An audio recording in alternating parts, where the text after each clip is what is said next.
Hello, and welcome to another episode of the Hardcore Soft Skills Podcast, Skill Coaching Series. In these episodes, instead of the interview with an expert, I focus on providing actionable advice you can apply to get better at a specific skill. Today, let's talk about the thing many of us dread or enjoy: meetings. If hearing the expression, let's have a meeting, makes you cringe, you are not alone. Why? Because you and me have been part of some terrible meetings.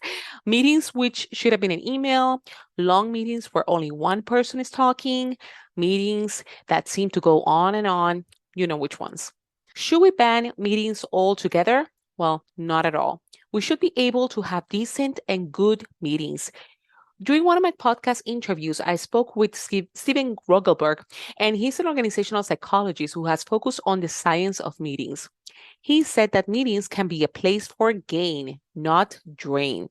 Good meetings help us be more engaged with our jobs and create psychological safety through communication.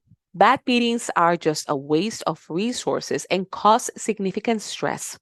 If you are one of those people who believes that the more meetings you attend, the higher the status you're in, congratulations, I guess, looks great on paper, but you are doing yourself a disservice. Research says that back to back meetings reduce your ability to focus and engage. If you want to be a good manager and a good team member, you must develop the skill of having a good meeting. This is a skill that you need as a meeting planner, but also as a meeting attendee. You have the power to influence a meeting outcome. So let me tell you 6 reasons why your meetings suck and what can you do if you are the facilitator or even the participant. These apply for both in-person and virtual meetings. Number one, the meeting has no purpose or goal. Before you get a meeting scheduled, ask yourself, why am I scheduling this meeting? If your answer is to give a status or see what everyone is up to, but you do not expect questions, collaboration, then this meeting can be an email. If you are used to having this meeting every week, every day, consider the why. What can you do as an attendee? Just ask the facilitator, why is this meeting for? This may take some by surprise and you can get more clarity or help organizer think through, do we really need this meeting? Number 2, your meeting has the same agenda week by week. Just because you have an agenda, your meeting can still be terrible and useless. Instead, have an agenda with a purpose. Another tip that Steven Rogelberg shared with me was that you can think of an agenda item as a question to be answered. For example, instead of discuss app status, say questions like, how will we complete the app? And have a discussion around that question. As an attendee as well, you may want to ask the organizer what exactly the agenda items are so you can be prepared and even decide if you really need to be at that meeting. This brings us to number 3. You have too many people or the wrong people in the meeting. According to research from Stanford, the magic number is 7 people. As the number of attendees grow, people are less engaged. Fewer than 5, on the other hand, can evolve into groupthink or a meeting where everyone thinks the same ideas. This can vary per situation, but as you decide the meeting size and attendees, think of these questions. Do you really need the whole team on the meeting if it's not for collaboration and feedback? Do you have the decision makers in the meeting, or will you end up restating the same content later? If you are a participant, ask the question, do you need me? I know it may be an ego defeat for some of you who may think, are you sure you don't need me there? Or the opposite, you want to be left alone. But attending the meeting will certainly be a great contribution to help a project move along. Be a good team member and participate. Number 4, you fail to engage people in the meeting. Please refrain from doing all the talking unless, of course, you are giving a status. But if you call for a meeting, be open for a lot of time for questions. Think of questions to keep people engaged or divide tasks so everyone has a way to participate. Make it pleasant for everyone. You spend a long time at work already.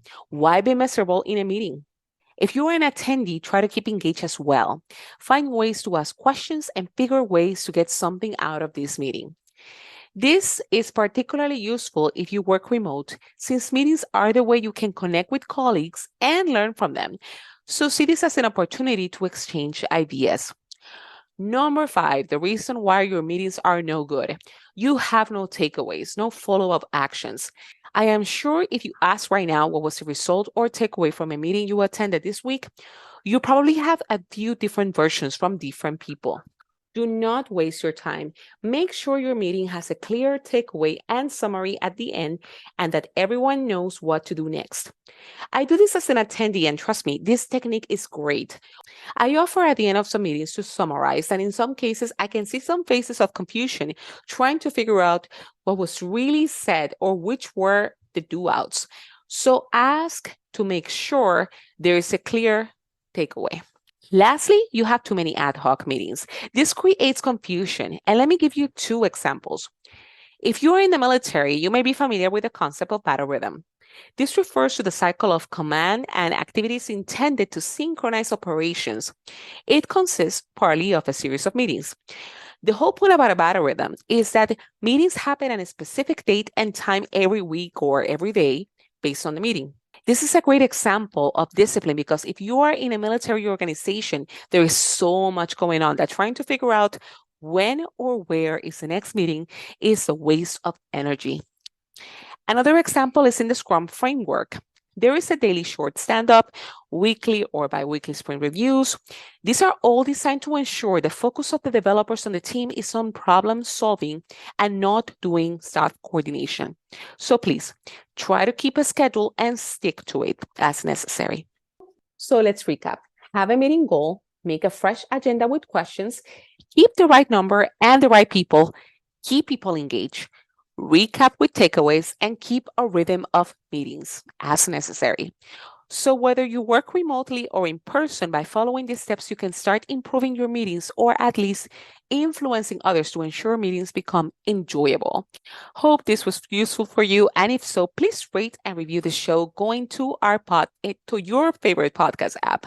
And also make sure to sign up to my newsletter to get more resources via hardcoresoftskillspodcast.com. Thank you for listening.